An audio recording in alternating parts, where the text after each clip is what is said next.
Summit. I'm your host, Dr. Isaac Jones, and we've got an incredible amount of information that we're going to dive into with PhD Jayson Calton as well as Myra Calton, and I'm just really excited. Myra is actually a certified nutritionist, and they've delved into the science of micronutrient sufficiencies.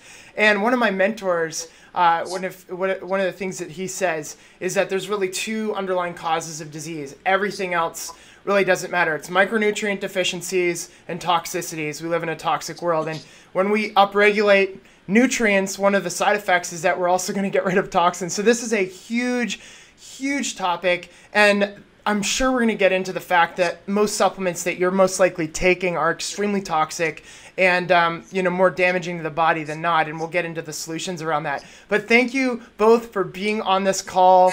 Really excited to connect with you today.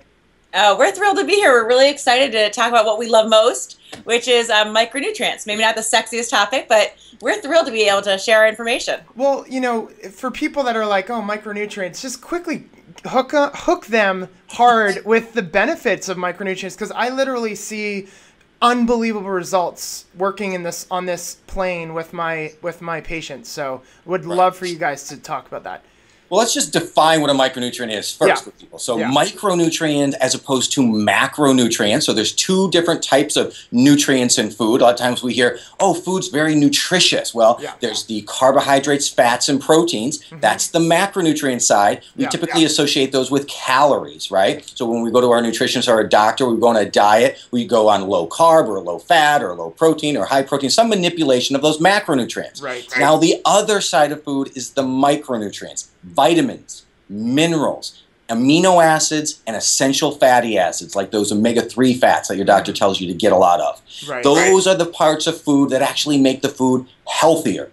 And so when we're talking about micronutrients throughout this whole thing and talk about micronutrient sufficiency, we want to make sure you're getting enough of those vitamins, minerals, amino acids, and essential fatty acids. And one whole point I want to make is that I don't care what your problem is. Like you said, everything comes down to your micronutrients. It's really that simple. Like, you want to have a better sex life. You want to be able to work longer hours. You want to be better at the gym. You want to be able to have better sleep. Anything. You have osteoporosis like I used to have. You can have cancer, heart disease.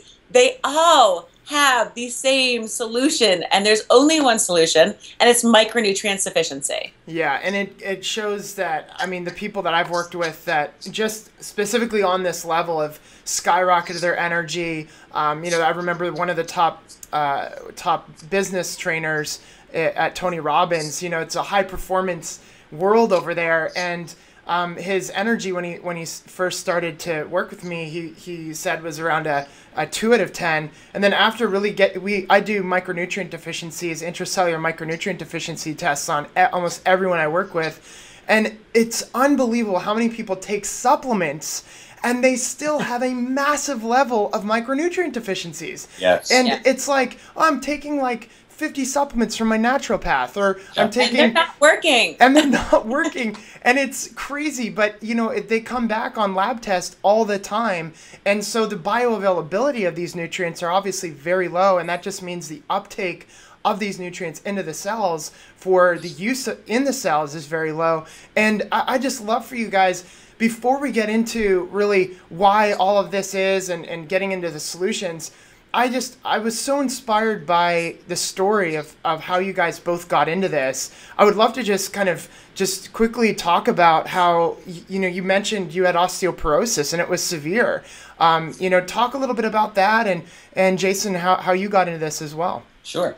I was 30. I was living in Manhattan. I had my own PR firm. So I was like going to, film premieres. I was pretty intensely in the community. So I was always busy running around, really high performance lifestyle. And I just started to feel bad. So like my back started aching, and I thought, you know what, I'm wearing too many stilettos all day long, running to these events, just wear flats every now and again. Nothing helped. To the point that I was literally on my sofa pretending that I was busy doing other things, and that's why I couldn't be at events. I was making excuses because I couldn't go to them anymore. I was in so much pain between my hips and my back that I just couldn't do anything anymore. Wow. And I finally, just around my 30th birthday, said, okay, I've got to go to the doctor. This is ridiculous. no more painkillers, no more excuses. And when I went there, he basically sat me down and he's like, I don't even know how to tell you this. You have the bone density of an 80-something-year-old woman, and you're not going to get any better. We don't see reversal from something like this. And you're going to have to get on prescription medications for the rest of your life. And I was like, happy birthday. Oh my gosh. Not the best thing that you want to hear at 20 years of age. And you're just like, I don't know what to do with this information. I'm not a nutritionist. Jeez. And I thought I was doing everything right. You know, spinach salad with lean chicken for lunch and, you know, steamed chicken and Chinese vegetables for dinner. And I was really, really skinny. Yeah. I could wear all of the fashion models' clothes, and I thought I was in perfect shape. I worked out a lot. Come to find out that I then had to sell my company. I could no longer take care of myself. So I had to sell my company. I had to leave New York City, and I had to have my sister take care of me, which is, if you're an A-type personality, not so easy to let somebody else take care of you for a while. And I started doing research, like what had happened? How did this get this way? What were these drugs that they gave me going to do to my body? And I started looking at that, and I was like, I'm never taking this stuff. A, you can't get off of these bone-building medications ever. B, they're not shown to reverse anything. They're only shown to make it not get worse. And I was like, there's got to be another solution. And the other thing, right, is the fact that most medications, almost all medications, create serious micronutrient deficiency profiles inside of the body, right? It's like absolutely crazy. Had someone told me all those years of taking birth control that the birth control was possibly going to give me osteoporosis, you know, I might have thought of, you know, had a second thought about that. But people don't have those discussions with their doctors, and doctors don't even know that these depletions are occurring, many doctors. So we really want to educate people that, to ask if you're going to get a pill of any sort, what else can this be doing other than trying to, you know, put a Band-Aid on this issue I have. Right. So anyway, I started looking at calcium because that was the only thing the doctor told me. He said, go take calcium. I said, okay. So I started doing research on the internet about calcium, and I was like, okay, well, calcium's one thing. And then magnesium popped up. I was like, wait, there's magnesium? I was like, these are both bone building? How can that be? And then vitamin K, and it just kept rolling, and I was like, okay, I need some serious help because I do not understand any of this yet. Yep. I wasn't a nutritionist yet. And luckily, I went to see a doctor who had been working with clients in all sorts of health issues. And we said, okay, we're going to start from the beginning. We're going to start at a micronutrient level like you do with your clients. And 2 years of micronutrient therapy, changing the foods that I ate and changing my habits and supplementing really smart. I went back for a DEXA scan, which is how you test bone density. Yep. And after 2 years, I had absolutely no sign of osteoporosis, no sign of osteopenia. And we got to say, you know, I told you so to the doctor. Oh my gosh, that's so it was fantastic. Great. And luckily, I fell in love with my doctor, and we got married, and have been doing this together ever since. Oh my gosh, what an unbelievable story. Jason, why don't you talk a little bit about how you got into, you know, studying this field and getting the kind of results with your patients as you do? Yeah. Well, you know, I probably started out very similarly to other doctors and nutritionists out there talking about those macronutrient profiles, right? So you get a client or person to come into your office and say, okay, I want to lose weight, or I want to get rid of these headaches, or, you know, my doctor says I have high cholesterol. What do I do? And we almost always start talking to them about diet. You know, we want you to lower this or take out this or add more of this in. Right. And I had been doing that for many years, relatively successfully. I had been doing, I was a ketogenic diet person at that time. I kind of pioneered early high-fat, low-carb dieting. And I found a lot of great success with that style diet with my clients at that time. But really all I did was suggest a good multivitamin, or what I thought was a good multivitamin at the time. When Mira walked into my office, this was a different story altogether. A 30-year-old woman with advanced osteoporosis. I don't think, you know, a high-fat diet was really going to be the be-all, end-all result for her. We needed to find a way that her body could absorb, like what you're talking about, could upload and uptake these essential minerals and vitamins that she needed, and that the obviously wasn't getting. And I think that was really the first time that my focus really shifted to the micronutrients. When I found out that we were able to reverse her advanced osteoporosis within that 2-year period, and when I put other clients then on a higher micronutrient value protocol as well, and saw that their fat loss was super accelerated, this was what made us really go into the micronutrients and delve deep into it. We want to know everything about it. How deficient are we? What micronutrients do what in the body? And that's what we really did. And after we reversed Mira's osteoporosis, we then went on a 135 country, 7-year around the world expedition, because we wanted to say, you know what, we've read all about the different things that micronutrients do, but how does micronutrient sufficiency really play a role globally with these remote tribes that are eating the way our ancestors did? You know, you read these books about ancestral diets or paleo diets or primal diets, and there's a lot of theory there. But how many of them have actually spent a week or two with these different tribes and really seen what makes up a healthy diet and lifestyle? How are they farming? Yeah. How are they picking their food and all that sort of thing? It was really, really interesting. So we saw it all the way around the world. Yeah. That's incredible. So that's what we really do, is we focus. And I think a lot of people watching right now might wonder, well, you know, is there a specific diet that's good, like paleo I've heard is good, or vegan diet, or low-carb dieting? We say it doesn't matter what kind of diet you follow. The most important thing, in fact, the only thing that is essential to a good diet, is becoming sufficient in your essential micronutrients. If you're a vegan and you can get over the B12 issues and you can get through the vitamin D issues and you can get all those essential micronutrients in, and that's the diet you feel best with and that's how you want to live your life, then perfect for you. If you're a low-carb dieter or a paleo dieter and you can get those same essential micronutrients in, then eat that way. But if you're not sufficient, no matter what diet you're following, then you will never be able to achieve optimal health, and that's in our opinion, of course. Oh no, I mean, just as a doctor that tests people regularly on that, like literally tests are coming in every week in micronutrient deficiencies, I just know that that's the truth. I mean, I see it all the time clinically, and I feel like this is a really powerful topic because it's really underlying a lot of the reasons why we're seeing so many people develop dementia early, kids perhaps developing type 2 diabetes preliminarily, and developing ADHD, and all of these issues are, I mean, just even look at I'm not saying that that's directly related to micronutrients, but they definitely play a role. The fact that there's so many kids with autism now, it's like, and it's just, you know, you look at any disease out there and it's like we're seeing a continued increase in these diseases and disorders. But ultimately, as a high performer, you're going to see a decrease in energy, decrease in focus, right? I was sitting down with an executive the other day, and really I was a little nervous just because of the level of an individual that this person was.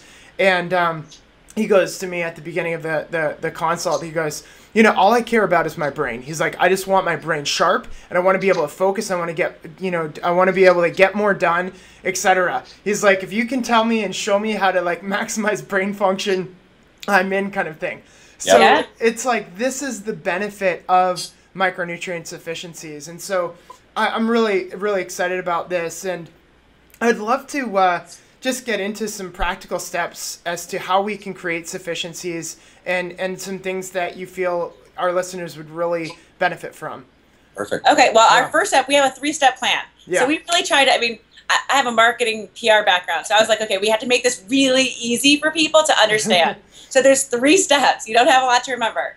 One is to switch to rich. Yep. So what we mean by that is that you have to find the most micronutrient-rich foods, regardless of what your dietary profile is. So if you're paleo, you're not interested in dairy, but that means you still have to find the highest quality or most micronutrient-rich options for your vegetables and your proteins. And that you can find regardless of dietary profile. And it's not the same as eating real food. We want people to understand that. There's a difference between rich food and real food. Right. A lot of people say just eat real food. Yeah. And that's great. It's a great first step. But it's not necessarily going to supply you with a lot of micronutrients. For example, an apple is real food. It's a real apple. Yeah. But if you don't find the rich food option, which is a local organic apple, then you have a whole lot of problems. For example, apples are usually sprayed with over 42 pesticides. So all those pesticides are going to cause huge toxic load. When you have a toxic load, you're going to use your micronutrients, your antioxidants to get rid of that toxic load. Right. So you need to make sure it's organic so you don't have the pesticides. Also, GMO apples are coming out, if you haven't heard yet. So you're going to want to make sure to avoid the GMO apples. Wow. I did not know that. They're not going to brown. Yeah, they're called Arctic apples. So anybody watching right now, Arctic apples. This is the new genetically modified apple. You can cut it, leave it on your counter for 2 weeks, and it will not brown. And while it will look fresh and delicious and full of micronutrients, it'll be kind of like Dorian Gray, you know, it'll be dead inside and it will have no micronutrient value. Wow. And that's exactly what we do not need in our society of already such micronutrient. We have a micronutrient deficiency pandemic going on around the world. And the last thing we need are these type of things. So it's just in every single aisle, we want you to switch out the poor food products, which are things that have dangerous ingredients and also aren't as micronutrient rich and are over-processed, for the opportunity just to get more micronutrient bang in every bite. Right. So you don't buy the conventional egg. You buy the organic pasture-raised egg because you get 8 times more beta-carotene, you get more omega-3, more vitamin D, and you have that one egg has so many more micronutrients that your benefit per dollar. I mean, people talk about this in business all the time. Like, I want the best, you know, and you want to be able to invest in something that's going to give you the most return. But nobody does that with food. They say, that costs a couple dollars more and I'll buy the cheaper one. But you're not getting anything out of the cheaper one. So value per ounce of that milk or per egg is a lot lower. So we want people to look at it as if, how many micronutrients are you getting in that piece of food? And that's why you should be eating it. Yeah. There was a book out there that's been, you know, a bestseller for a long time. Probably people listening know it, Eat This, Not That. We looked at that book and we said, oh my gosh, they're recommending Twinkies and they're recommending cupcakes. And I mean, these were their best foods. I mean, they recommended these over. Twinkies. They did. And we said, you know what, we cannot do this. So we came up with a book called Rich Food, Poor Food, which is our grocery store guide for this first step. If you're looking for a way to find all these foods, they're gluten-free, they're sugar-free, they're the highest micronutrient value, they have no GMOs. It's already done for you, aisle by aisle. We show you the brands, we show you what to look for so you can identify it. It's going to be time-saving for you. It's right there. So that's an easy first step. You need to get the micronutrients in. And for people that want to purchase the Summit package, that's actually going to be a free bonus, you know, for the people that want to purchase the Summit pack. So that's very generous of you guys. That's a must-have. That's a must-have guide. Thank you. Thank you. So second thing we do. So that's the first step. You got to switch to rich. You got to put the effort in there. It's not enough just to supplement smart. You really do have to eat the highest quality, most micronutrient-rich food. Then we want you to drive down depletion. That's step 2. That's step 2. Yeah. And what we mean by that is there's a lot of different things in your lifestyle, different things that you do right now that you may not even realize that are depleting you of micronutrients every day.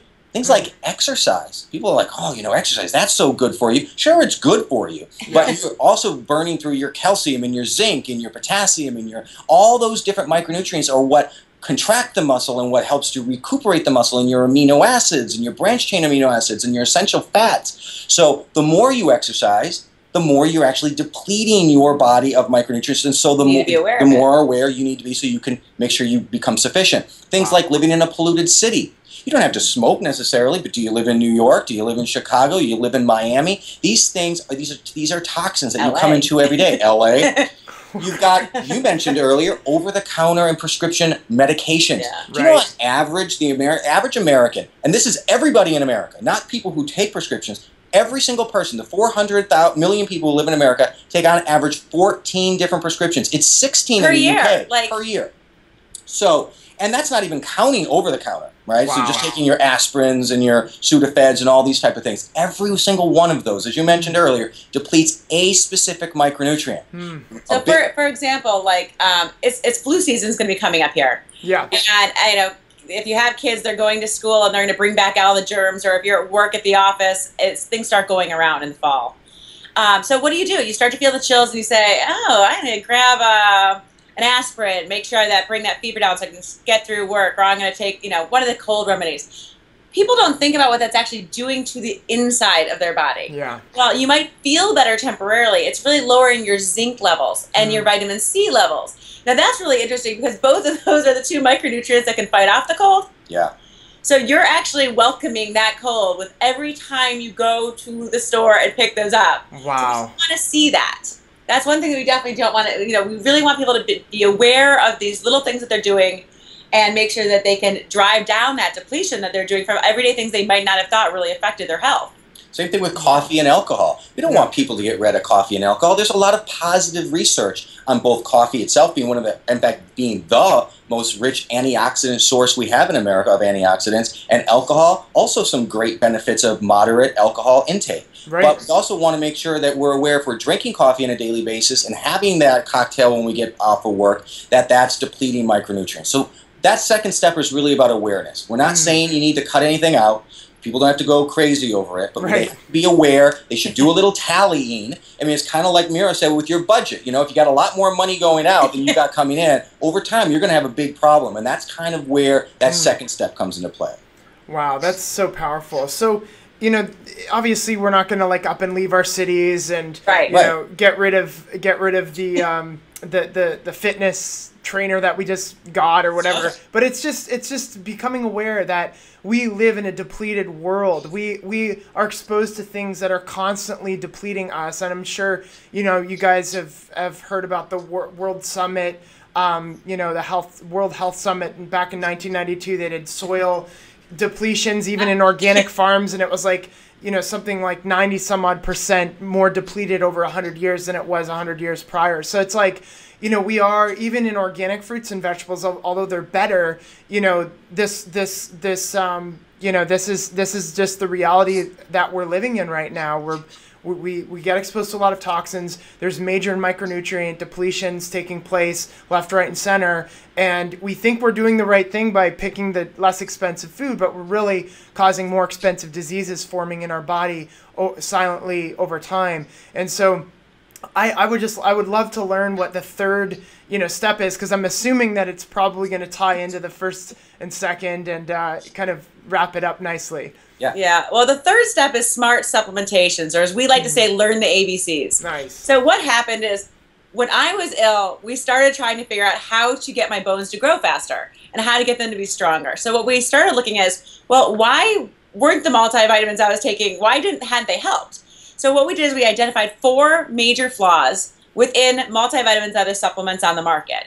So we call them A, B, C, and S, and that's the ABCs. So if you can learn the 4 flaws and then find supplements that don't have those 4 flaws, you'll get higher absorbency, higher utilization rates, and you're just going to have better health. And the 4 flaws?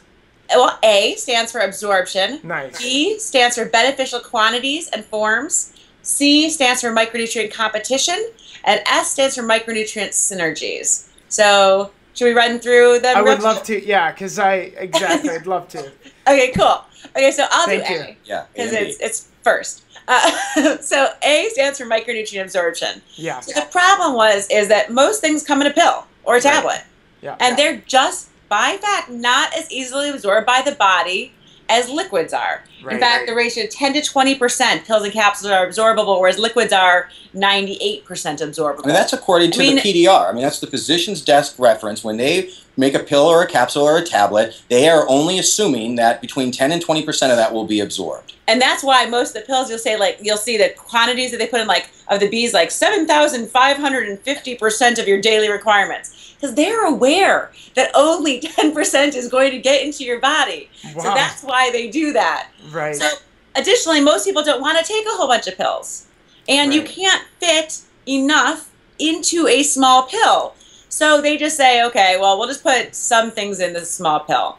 And a lot of people don't like taking them. So I think it's 40% of people actually have a problem either taking pills, and then when you don't like taking them, you just don't take them. So that's another issue with that. Additionally, when people start making pills, they throw in all sorts of other things. Like, I don't know why the girls' GNC must be pink and the boys' GNC must be blue. Because I'm pretty sure those artificial carcinogenic colors aren't going to help my health worth a damn. Right, exactly. But they do it anyway. And then they put sugar on it.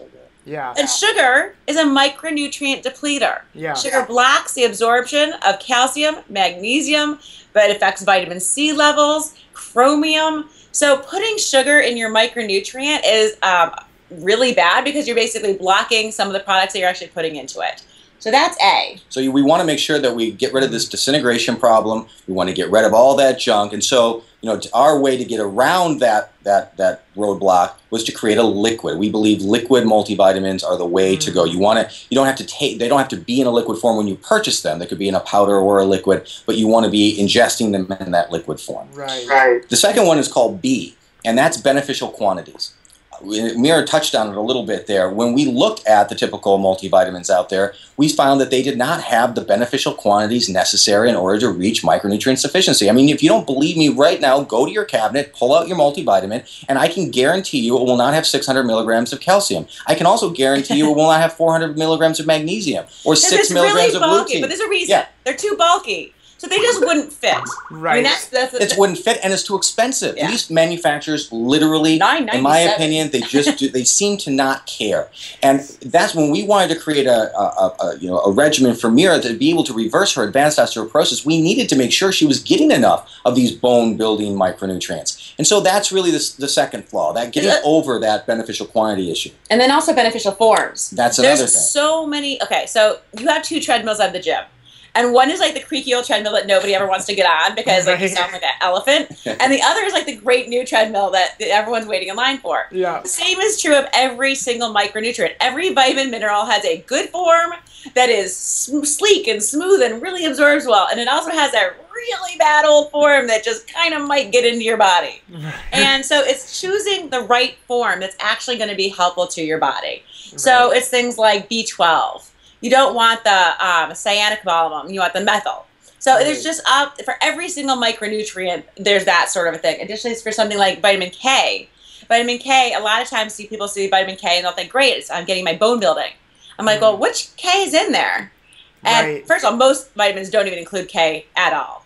Right. If they do have K, it's usually vitamin K1, which is the same vitamin K that's in green leafy vegetables, which is great for what it does, coagulation, but it's not really very good for bone building. Right. Vitamin K2 is what you need for bone building, and then if you look at vitamin K2, you have got MK4 and MK7, so it's knowing the forms, and it's making sure that all of the forms for all of the specific functions of your body are all incorporated into this. And is it true, correct me if I'm wrong, but is it true that if you're consuming and over-consuming these improper forms that it's actually more taxing on the body and can cause, potentially even cause more damage? Well, if you're using a form that's not absorbing very well and you're taking a lot of it, let's say calcium, for example, that's a good one. So if you're using a poor absorbed form of calcium and then you're not getting vitamin K2, like your vitamin doesn't have that in it at the same time. So that's the director. So that calcium goes into the artery, and when it's supposed to be directed from the artery into the bone, the director is K2. K2's not there, no direction, stays in the artery. We can see calcification. We can see all kinds of problems with it. So, micronutrient therapy and the whole idea of learning about micronutrients in general, it's a very new science. A lot of people might not know we only discovered the vitamin 100 years ago. That's it, 100 years ago. We've been talking about this. So, most of the research is coming out, and this whole idea that micronutrient sufficiency is really at the core of optimal health and high performance is a very new concept. We've been screaming about it for 5 years. Our first book, when we wanted to say the word micronutrient, they literally were like, no one wants to hear that word. That's right. Yeah. And luckily, our next book, Rodale called us and said, we want micronutrient to be in the title. So we're making headway. And I just want to bring up, I think the micronutrient that you're talking about is showing so much danger is actually one of the forms of vitamin E. Right. The synthetic DL-alpha tocopherol. Right. And that actually is, because it's a synthetic form of E, they're actually showing higher cancer rates in some types of cancer. Interestingly enough, what you don't hear in the news on that same study is that when they use the non-synthetic form and use the whole full spectrum of all 8, first of all, there's 8, I can do 8 with my finger, there's 8 different forms of vitamin E. Wow. Alpha, beta, gamma, delta of all of the... and tocotrienol. So there's 8 total. So everyone usually only has 1 in their vitamin. It's usually only DL-alpha tocopherol. So that's a synthetic 1 form. Right. The same studies actually showed if you had all 8, or even just the natural one of that, you actually lower the same cancer rates. At the same quantity. At the same quantity. At the same quantity. All you do is change the molecular structure a little bit more to become probably more natural than synthetic. Though that's outstanding. That's what makes the B so important, the beneficial form. People have to learn that. And I want to remind the listener that all this conversation about micronutrients literally is all about maximizing performance and brain function, energy levels, and also at the core, it helps you get to your ideal weight. It helps you to really get the body that you've always dreamed of. So I mean, this is really the cutting edge of healthcare. I'm really excited about continuing this dialogue just because I know that it's just so advanced, and it's really the future of how we're going to be practicing what I would consider healthcare, not disease care. So absolutely, I totally agree. And I always tell people, you know what? Nutrition really is the new medicine. If we learn how to harness the power of these micronutrients, the sky's the limit. So let's go over C before I forget. C is this is the cool one. This is the game changer. This is this is the #1 thing that we did differently in our micronutrient therapy with Mira that I really believe made the biggest difference in her being able to reverse her osteoporosis, and with tens of thousands of clients afterwards. So it turns out that if you look in medical and nutritional literature, you will find out that there are certain vitamins and minerals that are called antagonists to each other, or they compete with each other for absorption in the gastrointestinal tract. Science has known this for quite a while, but nobody really mapped out all of these competitions. Instead, you might find it in the back of a research study. Hey, by the way, when we separated, lutein with beta carotene, all of a sudden lutein, it really worked well, or vitamin D with vitamin A. It wasn't the topic of the studies. It wasn't the topic, but they determined it in these peer-reviewed medical journals. And what we did is we spent about during the period when we were trying to map it out, about 2 years just going through hundreds, thousands of these medical journals saying, okay, what did you find? Well, they found A and D. All right, we have to find another study before we big whiteboard that put people it are on familiar our map. with. I'm crossing these, like, darn it, another one. Oh my gosh, there was so many. They started with 2 and 4, and there was an article that kind of gave me like 4 that I started off with, and then it grew and it grew. Turns out there's about 45 micronutrient competitions in the typical multivitamin that can either reduce the absorption or the utilization of those micronutrients. I mean, think about it. The multivitamin, again, really only invented just 70 years ago was the first multivitamin. It was some guy who took a whole bunch of different nutrients and threw them together in a pill. There's no food on the planet that throws all the micronutrients that you're finding in a multivitamin in any food. It doesn't work like that. They're like an orchestra. They work in unison. Some are antagonistic, some are synergistic, some work together, some don't work well. They're like a family. They have personalities. When you throw them all into a pill, all you're doing is crossing your fingers and hoping they work, and they don't work. The medical community has come out and said 80% of it's going down the toilet. So how do we change that? How do we change that? By separating the micronutrients that are known to compete with each other.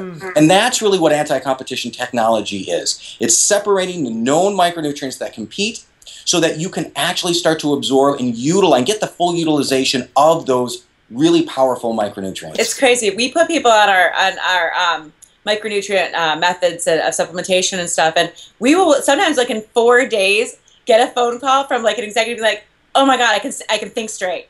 I've been taking things for the rest of my life, and I've never had clarity. Oh my God! And it's the same stuff you've been taking, just made properly. Right. I mean, it sounds kind of crazy, and our next book's actually called The Micronutrient Miracle, because we have seen so many things that are literally miraculous. And it's not a miracle. We understand it's not a miracle. What's a miracle is that the body, when given the essential things that it needs, can do what you want it to do.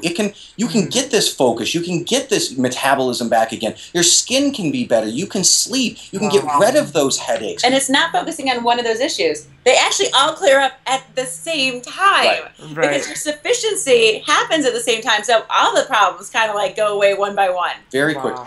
Very quick. Now, one of the things that I noticed that a lot of practitioners, and I've definitely been challenged with this, is that a lot of physician-grade supplement companies, or when you even go out to like a GNC or some of these other, more public companies, there's a lot of recommendations. You may have recommendations for, you go on this supplement, that supplement, and all of a sudden you realize that you're taking an enormous amount of niacin, or, you're getting these B flushes and you don't know what's going on. You rush yourself to the hospital. It's like there's some crazy things that have happened even with people that I've worked with where I'm like, well, I'm wanting to do the best for the person in front of me. And obviously a lot of people getting these supplements, they want to take the best supplements. They may be in GNC thinking that they're the best, but they're really not.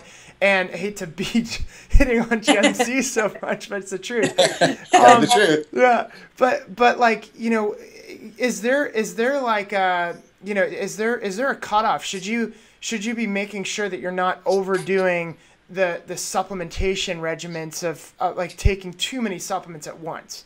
Of course. First of all, there's toxicity levels. Now, way before you get to those toxicity levels, we just don't think that's the route to go. We want you to take step 1 first, because there's certain things that nature has done to food that you're not going to get out of supplement.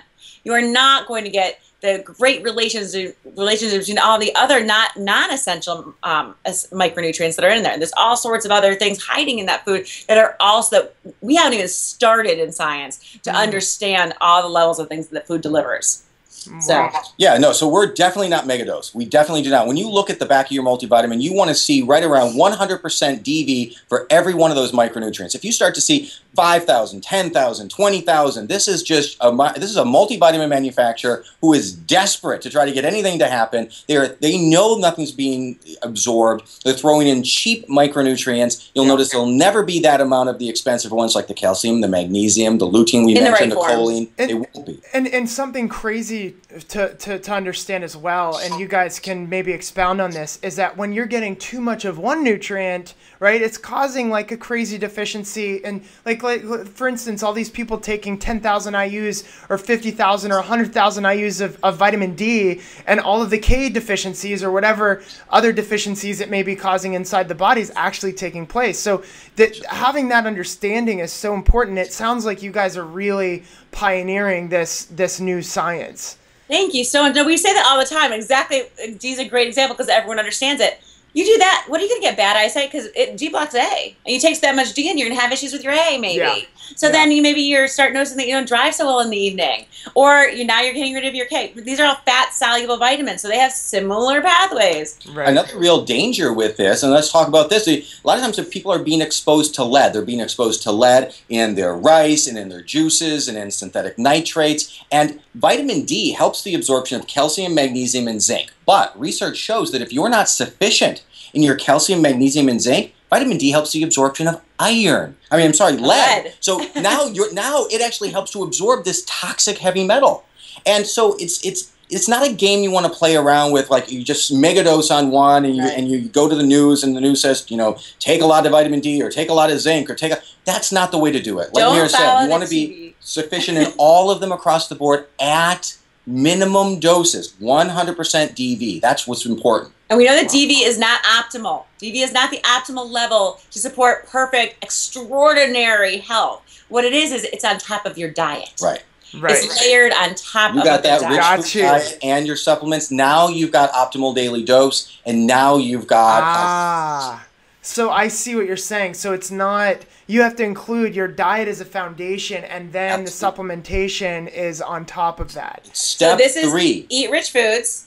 Drive down, don't have too much of the depletion. So it's, you have your rich foods, a little bit of depletion still, because we're all going to have some, we're not perfect, and then take a supplement. So now you're way up here, and you're getting that optimal lifestyle that we're all really desiring. Yeah, that's fantastic. Micronutrient sufficiency is like right here. So if the diet gets you to here and some depletion in this, and the game is finish your day over the line of micronutrient sufficiency every day, just a little over. Yeah. If you can do that, then that is how you can know that you're going to be moving forward in your health and you're not going to be moving backwards. You're not going to, you can't wake up every day and have, feel great and your metabolism is revving and your brain is functioning and then all of a sudden go to the doctor and say, well, you've got this crazy disease. It doesn't work like that. Yeah. These health conditions and diseases come about by being depleted each and every day. Small depletion holes turn into larger depletion holes, and the headache and the poor sleep turn into diabetes and cancer and heart disease. It's all one big picture. So you can't do well and then just fall down. It's something you do to yourself over time. So how is it that we can be sure that we're getting high quality supplements? Because you even look at a company like Garden of Life. It's organic, it's raw, and then they come out with research showing that they're also ladled with lead and some other toxins that obviously you don't want to be putting in your body. So you think you're doing the right thing. How can you make sure that you're getting the highest quality vitamins? And the next question I want to ask is, you know, all these raw food vitamins, they have certain levels of they claim that they have the highest bioavailability and so on and so forth. But the USP vitamin, you know, companies, they argue against whole foods because you need your values much greater and they're not therapeutic and da-da-da-da-da. There's all these, this discussion around these micronutrients, you know, to really maximize your health, energy, and vitality. But what are your answers to that? Well, first of all, we've got a free video series that we welcome anyone bring their vitamin to it. It's called ABC, Ask ABCs of supplementation.com. And you can bring your vitamin, and there's 3 video series, one on A, one on B, and one on C and S, with sheets to fill out afterwards about how yours is actually doing in each of them.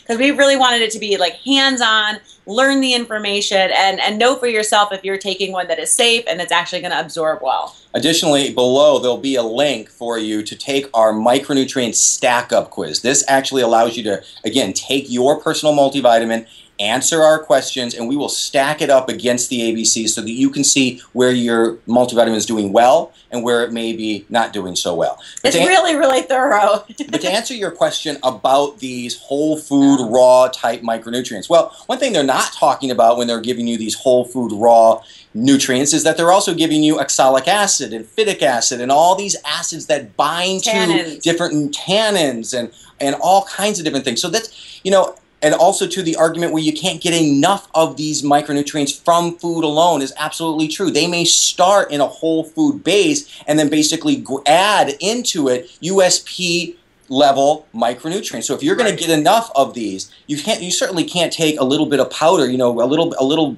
broccoli, you know, celery, beetroot powder, dehydrated doesn't equal the kind of levels that it would normally take you, you know, to eat, you know, 2,000 calories or 4,000 calories a day. Right. And like you said earlier, our ancestors, through eating rich food, were able to create a micronutrient sufficient state, but because of our soil depletion and because of farming practices and the water and everything else, it is the idea of a balanced diet creating micronutrient sufficiency today is just a myth. It's a complete myth. So what we suggest people to do is to make sure that they are getting enough of the micronutrients from their multivitamin. You know, I don't want to talk bad about any one specifically, but I do not recommend certainly getting a raw, vegetarian-based multivitamin when many of the micronutrients themselves come only from animal-based. What are they going to? You can't get your B12. You can't get the K2. You can't get D3. I mean, like, there's a difference. Even in D, beneficial forms. D2. Not so absorbable. Right. D3 happens to come from the wool of a sheep, so a lot of vegans don't like it. But it's just the wool. I mean, it's just, you know, they're not killing the sheep. And it's a far more absorbable form. Additionally, you know, we have to be smart enough. Like, we know that science and the world we live in is so far advanced. So let's take advantage of it. Exactly. If science has discovered that we have gene mutations where we can't absorb the natural folic acid or the folate that as well as we used to be able to because of our gene mutations. I think it's now they're saying 1 in 3, but all of our doctor friends say it's far higher than that. Have you seen this? MTRF. It's MTRF something. I think 1 gene, right? Yep. Yeah. So what we've done is we always recommend 5-MTFH. Because that's the one that's, yes, science made it. We know it's not natural. But science made it because science understood that you're not absorbing the one that was previously being used. Right. So I mean, you're not going to go and use a rotary phone because you're, you know, think, oh, damn those cell phones, you know. You don't want to get any further in life. Yeah. You know, so let's just accept the fact that we all need to find, you know, the best sources wherever we can. Yeah, and they don't address the ABCs. I mean, so when you look at a vitamin like you might find on the shelf of a GNC or a Vitamin World, they don't address the issue of absorption. So they can't guarantee you that it's going to disintegrate. They still haven't. Even though they talk about that they're whole food based, you can still look at them. They're still not going to have the beneficial quantities of those micronutrients. They haven't addressed the micronutrient competition aspect. And then S is micronutrient synergies. Yeah. Once you get rid of those competitions, the other thing we found in all those peer-reviewed medical journals was there are specific micronutrients that help with the absorption and utilization of others. Like we were talking about vitamin D competing with vitamin A, but also vitamin D helps the absorption of calcium and magnesium and zinc and other micronutrients. So you want to make sure that those are paired where they can be. And again, because they don't get rid of the competitions, yeah, they'll all have their synergies on that big list, but they can't work because they're being depleted through other competitions. So they don't even address those ABCs at all. They're just focusing on trying to get people to buy into the idea that whole food, raw, organic sounds great, and it does sound great, but it doesn't make for a great multivitamin in my opinion. Right. Absolutely. So this is really powerful. Now, most of the nutrients, the micronutrients that you guys recommend, they're essentially a combination of natural and high bioavailable USPs, correct? Is that That's correct? Yeah. Use the best form in every single micronutrient. Yeah. Right, exactly. And just this is something it's just kind of interesting that I had this phone call yesterday. This one raw food multivitamin company called me up and they were marketing to me. And so I just started asking these crazy questions, and they didn't even well, I'll have to get back to you on that one. I'll have to get back to you on that one. And then one of the things that I said was, are you guys using like raw food, full on, because this is a raw food company, are you using raw food, vitamin C and things of that nature? And they said, well, we essentially take USP vitamins, put them through a bunch of yeast strains, and then we sprinkle essentially fruit juice on top of it. Sounded which was crazy, right? You're like, what?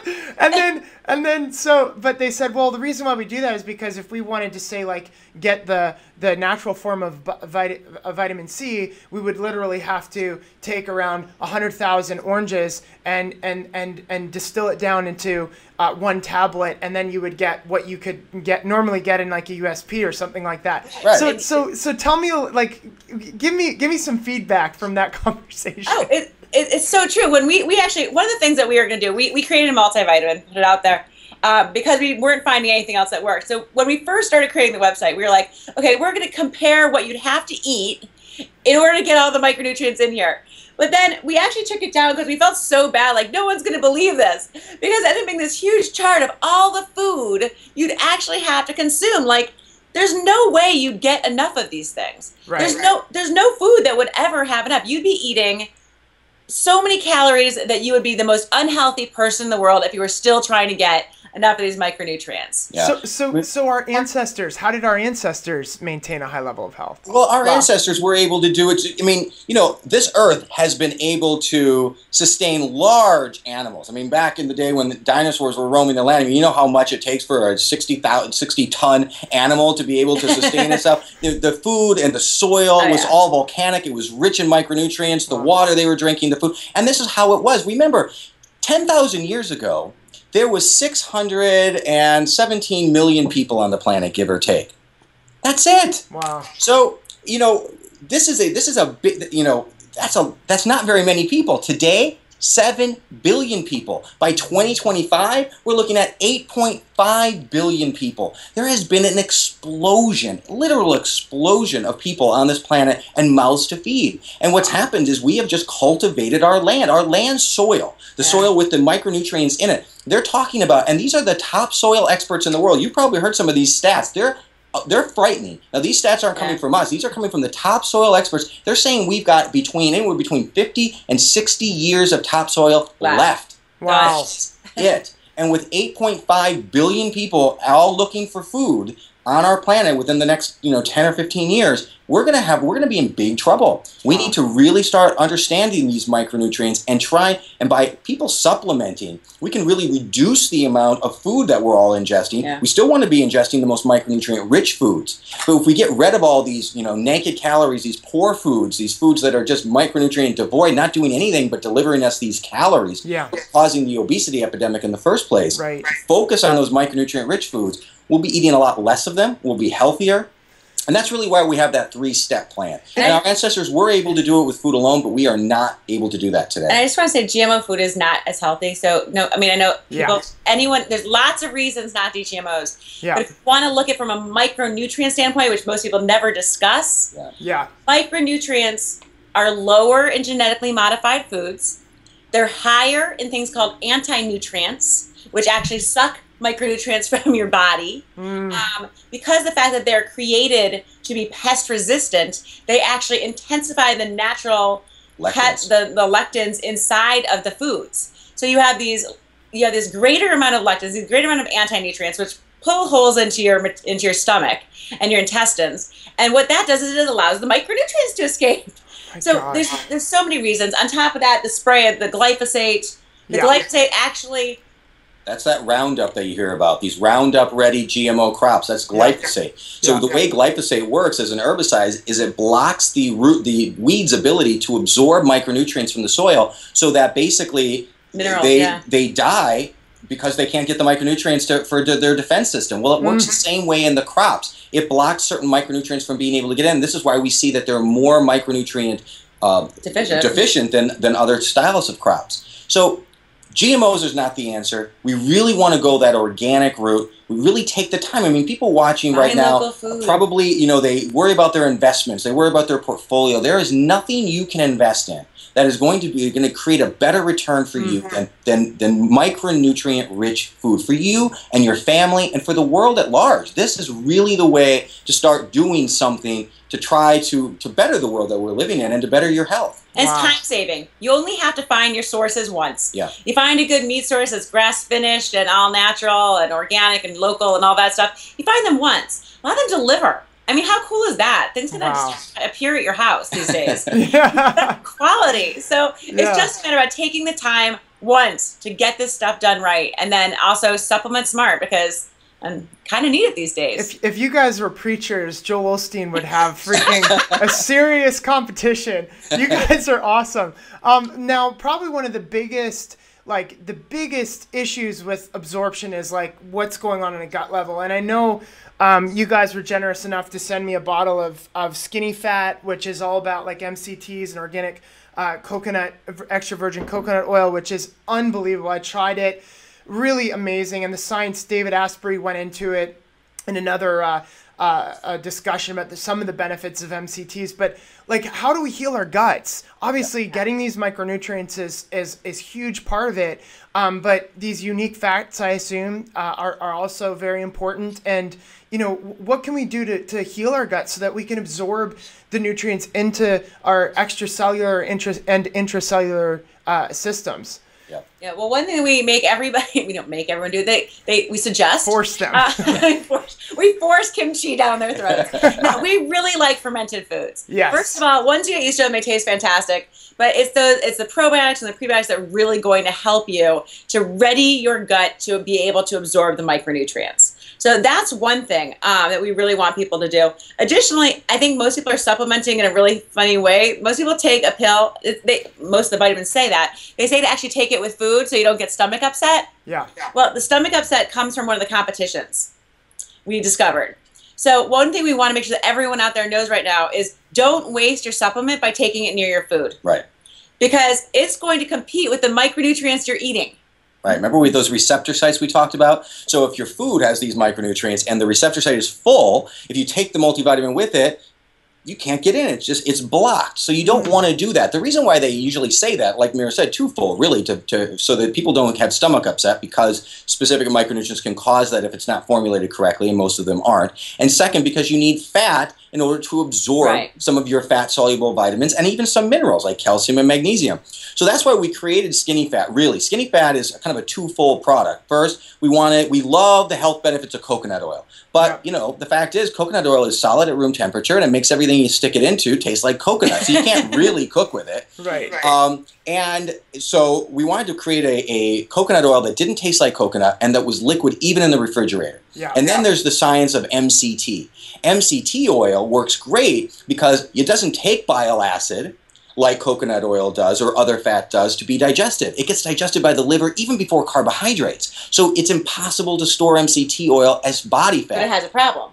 But it has a problem too, because you take MCT on its own, you're going to talk about stomach upset. I mean, some people, you know, it's burning stomach, there can be diarrhea, there's all kinds of different problems. Also, it doesn't help to absorb your micronutrients. And like I said, because it doesn't need bile acid, it doesn't stimulate bile acid release. And so if bile acid isn't in the stomach, then it can't help to absorb those fat-soluble vitamins. So you need to have a fat that's got long chains and medium chains. And that's what Skinny Fat is. It's our patent-pending stab at really creating an oil that you can use whether you're making salad dressings out of it, or you're going to use it in your favorite recipe, or you're going to put a teaspoon or a tablespoon right, when you're taking your micronutrients or your protein shakes in the morning. That will help with the absorption. It'll rev your metabolism. It's great for brain boosting. And so it's kind of an all-around great oil. Now, we also have a skinny fat that has olive oil in it. And that's great, because olive oil, throughout history, people are like, well, olive oil, that's got to be healthy for me. And yeah, it's healthy-ish for you if we're going to compare it to corn oil and canola oil and, all the other, vegetable-based oils. But it has a flaw, too. And that's a high omega-6 level. And as we know as medical and health professionals, high omega-6 levels are inflammation causing. So what we wanted to do is we created Skinny Fat Original, and we added in just a little bit of organic olive oil, cold-pressed olive oil. And what we learned was that MCT is a great flavor enhancer. And so you only need just a teeniest bit in there, and the whole thing tastes like olive. So it cuts down on your omega-3 by 85%. It cuts down on your omega-6 by 85%. Yeah. Wow. So those are great oils for people looking for that alternative in the kitchen. And, they're going to want to make their mayonnaise out of it. They can make their salad dressings out of it. Just cook with it in general. It's fat that doesn't store on your butt. Yeah. So it's not a lot to do with skinny. We call it skinny fat just because it was a play on words, Right. But it's great for just all around. And one of the things that I've heard, at least, is that when people are wanting to lose weight, eating these really healthy fats. I mean, I've seen people on a really high fat diet, low carb, getting into the ketogenic state. They lose weight like crazy. And one of the things that MCT and I'm sure the skinny fat does help you do is get into ketosis a little bit more. And just tell me a little bit about what your thoughts are on fat and fat burning, and then also, just the whole concept of the ketogenic diet. And because a lot of these high performers are talking about ketogenic. Yeah. Yeah. Been doing it for years. Yeah. Like I said, this is really where my first research started. I stumbled on the ketogenic diet way back in, my goodness, must have been 1991. Wow. And, I tried it myself. I had some amazing results. You can read about it in the books. But the end of the story is the ketogenic diet is, I feel, really kind of the natural diet for human beings. We were big believers in it, and I think you'll find, well, first of all, we love fat. Let's talk about that. We love saturated fat. We love, so coconut oils and butter, and the more the better, really. Yeah. But no trans fats, no seed oils. Not even hemp seed or flax?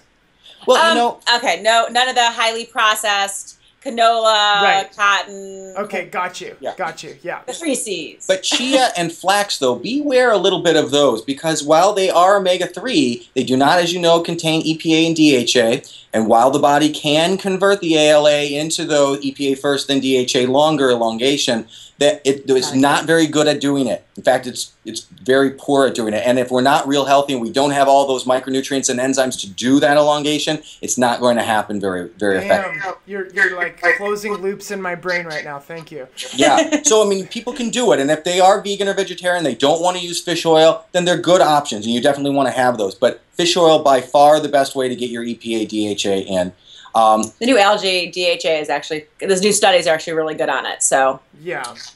Wow. And this diet, we have a new book coming out called The Micronutrient Miracle 28-Day Plan, and it is primarily a ketogenic diet. Yeah. But we look at it a little bit differently. We don't want necessarily people to be worrying about how many carbs or how many fat. If you just eat a healthy, organic diet with, good proteins in it, fish, chicken, meat, whatever it is you choose, and healthy organic vegetables, and maybe once a week or so or twice a week have a little bit of starch and try to keep your alcohol consumption down to a relative minimum, you are going to naturally fall into a nice, deep ketogenic state where your body is going to take those MCTs. The MCT oil converts right into ketones all by themselves. So that's what it does. The liver converts to ketones. Ketones are alternative fuel sources. And the brain wants to use ketones over glucose. The heart wants to use ketones over glucose. So you can create a ketogenic state to a certain extent just by using a lot of MCT. But to actually get into a real ketogenic state, this is the body's, I believe it's the body's healing state. It doesn't mean that we want to be there necessarily all the time.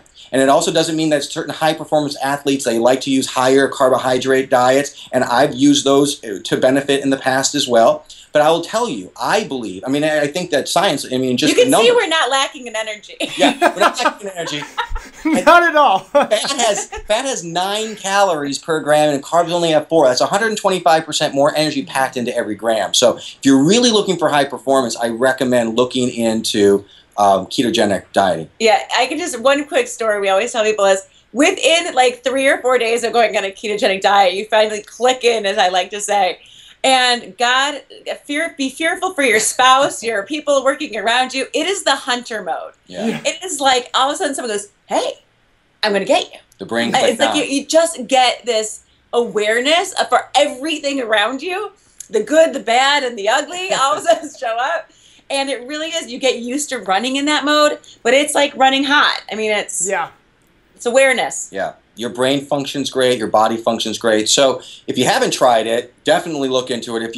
If you're a fan of it and you've kind of been doing it, but you're not exactly sure how it works with all of this, you know, with the primal and paleo diets, they're not necessarily all keto. I highly recommend, you know, basically a keto primal diet is an excellent stuff. Great bacteria and a lot of the organic fermented grass-fed dairy products out there, you know, like really amazing stuff. And just talking to my friend Jordan Rubin with you know, he's huge into that kind of stuff, and we definitely learned a lot from the kind of understanding of those unique fats, even like cardiolipin inside of these dairy products that have like amazing effects on mitochondrial health to increase energy in the cells and overall energy in the body. So yeah, unbelievable, love it. And last question, really quickly, what's your take on intermittent fasting? Because a lot of high performers are talking about intermittent fasting as well.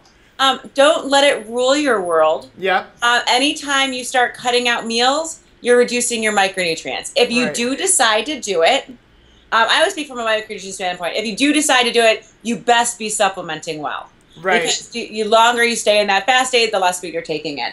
However, there is good studies for age, you know, increasing the length of your longevity, your telomere length. You know, if it's something that you dig, like go for it and do it for a while and see how productive. And you know, personally, I can intermittent fast for like 12 hours and then I want to eat my arm. So it might not be for everyone. Yeah. What's on the intermittent fasting is if you're going to do it with what I call a liquid fast. So I'm not a big fan of going certainly past 6 hours without a protein source brought into unless you're sleeping, brought into the equation. Right. You know, for me, so I would do it with a small amount of protein, using your fat and using your micronutrients. That's what we do. That's what we do. So we take nutrients, we take 1 scoop of our Empower organic whey protein, and we take just a tablespoon of that skinny fat. And so it's still a liquid fast for us. But if you don't, you fall into that catabolic state where the body starts to use the muscle tissue. And I think one of the things that people aren't talking about the ketogenic dieting is there's kind of an internal eye that kind of opens up for people anywhere between that 4 to 6 hour period. And if you don't take in fat during that time period, you're not going to prime your fat burning pump, and you can fall into what's called a starvation mode, where whatever you eat next, the body is going to naturally store as body fat, just because that's the way that our bodies work in nature. You know. So how do you prevent that from happening? Taking in something. If you're going to do intermittent fasting, you take in this liquid, even just a tablespoon of the skinny fat or MCT. I like to have just a little bit of the protein with it. Like when you wake up, or yeah. What we do is every single morning we get up, we have the same exact thing. We take a protein, which is our Empower organic grass-fed whey protein. Yeah, it's amazing, by the way. Yeah, thank you. Yeah, and 1 scoop's only 11 grams of protein, so you're not overdoing it. Yeah, it's liquid. So you're taking a scoop of the protein with a teaspoon to tablespoon of the skinny fat. Just start slow, build up, and then we're putting our nutrients, which is our multivitamin in it. And we call it a triple threat. And every single morning, that's our first meal. We don't eat until the late lunch, but that way it will keep you full all day long, without the cravings and without your eye closing and thinking, I'm starving. I wish I could come through this camera and hug you guys. This has been such an incredible interview. Thank you so much. Where do they find more information about you guys, what you're doing, the new book coming out, etc.? Well, at Calton Nutrition, CALTON nutrition.com. Yep. We wanted to offer everybody a coupon for our products. Yes. Thank you so much. So we'll give you the information, and you can link everybody up appropriately. Yep, absolutely. And we'll be right under this video. Yep. Right down there. Yep. And abcsofsupplementation.com is a great place to start learning about your micronutrients. And Calton quiz. If you're wondering if you're sufficient right now, a great quiz to take is you can just type in Calton, C-A-L-T-O-N, quiz.com, and we'll tell you where you fall on the sufficiency, deficiency spectrum based on your lifestyle habits, your dietary habits, and your supplementation habits. That's a great place for people to start. Yeah. Wow. Well, thank you guys so much. And if you love the interview, what we're going to be doing is transcribing it. We're going to be summarizing this interview and all the other interviews in this summit. We're also creating a resource document of all the top resources that our high performance health experts are recommending that you get. So again, thank you so much for investing the valuable time that you have today with us. We really appreciate it. I know that this information is life-saving, life-transforming, and I know the people, if they implement this information, it will change their life forever. So again, thank you so much for your time. It's our pleasure. Thanks so much. Thank you.